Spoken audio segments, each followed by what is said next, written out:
Gimana kalau kegagalan total itu justru bisa jadi warisan yang mengubah dunia?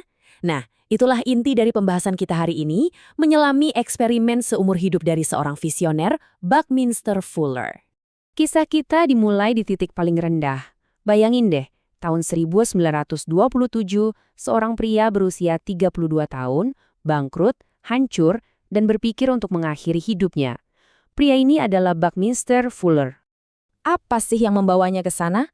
Ya, serangkaian kegagalan, setidaknya menurut standar umum.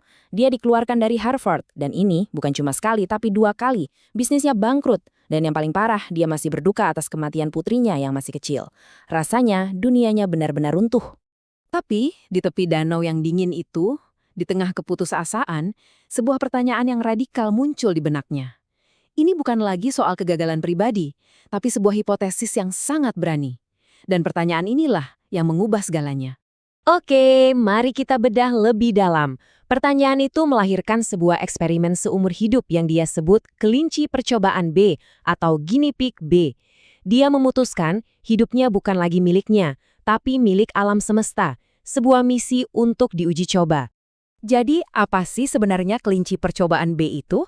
Ini adalah perubahan cara pandang yang total. Hidupnya bukan lagi sebuah karir yang harus diatur, tapi sebuah misi pengumpulan data. Dia jadi ilmuwan sekaligus subjek penelitiannya, dengan satu tujuan, menemukan cara untuk memberi manfaat bagi semua orang. Tentu aja, setiap eksperimen yang serius butuh protokol yang ketat. Fuller pun menciptakan serangkaian metode dan disiplin untuk menjaga integritas misinya. Yuk kita lihat gimana cara dia menjalankannya. Nah, ini yang luar biasa. Lihat tingkat komitmennya.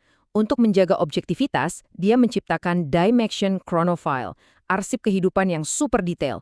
Ini bukan sekedar buku harian loh, ini adalah tumpukan kertas sepanjang 270 kaki yang mencatat hampir setiap momen dalam hidupnya. Ini bukti nyata dedikasinya pada metode ilmiah.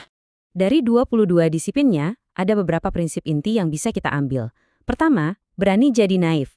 Jangan mau terjebak dalam kotak spesialisasi yang sempit.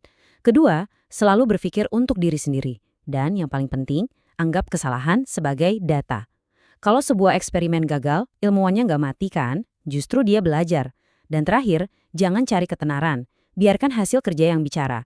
Jadi, apa hasil dari eksperimen seumur hidup ini? Fuller nggak cuma ngubah hidupnya sendiri. Dia menemukan prinsip-prinsip fundamental tentang gimana seorang individu bisa menciptakan dampak yang luar biasa besar.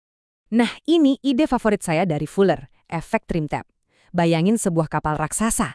Anda nggak bisa memutarnya dengan mendorong haluannya kan? Sebaliknya, ada bagian super kecil di ujung kemudi, namanya trim tab. Bagian kecil ini bergerak lebih dulu, menciptakan zona bertekanan rendah yang menarik kemudi utama, yang kemudian memutar seluruh kapal. Intinya apa? Individu adalah trim tab bagi masyarakat. Aksi kecil yang cerdas bisa mengarahkan sistem yang masif.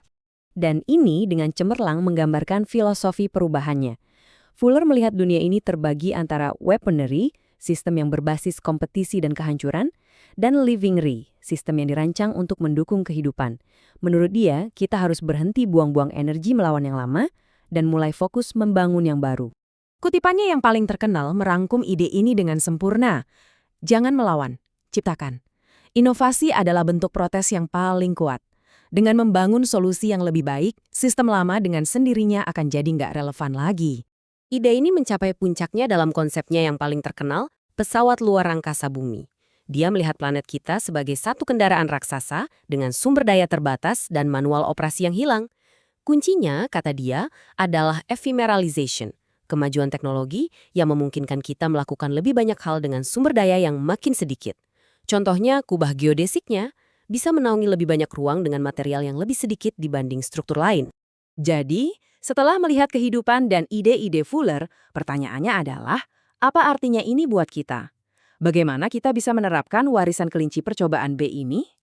Eksperimen Fuller ini bukan cuma teori ya, hasilnya nyata.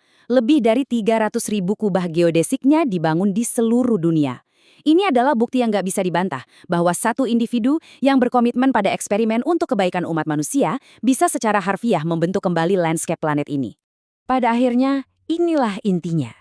Warisan Fuller itu bukan untuk kita kagumi saja, tapi ini adalah panggilan untuk bertindak. Dia menantang kita semua untuk berhenti jadi penumpang pasif di planet ini dan mulai mengambil tanggung jawab sebagai awak yang aktif dan sadar. Ini membawa kita ke pertanyaan terakhir yang provokatif. Fuller membuktikan bahwa satu kehidupan yang didedikasikan sebagai sebuah eksperimen dapat menciptakan dampak yang luar biasa. Jadi, saya tinggalkan Anda dengan ini untuk direnungkan. Jika mulai hari ini Anda memperlakukan hidup Anda sendiri sebagai sebuah eksperimen, solusi living on a cherry apa yang hanya Anda yang bisa ciptakan?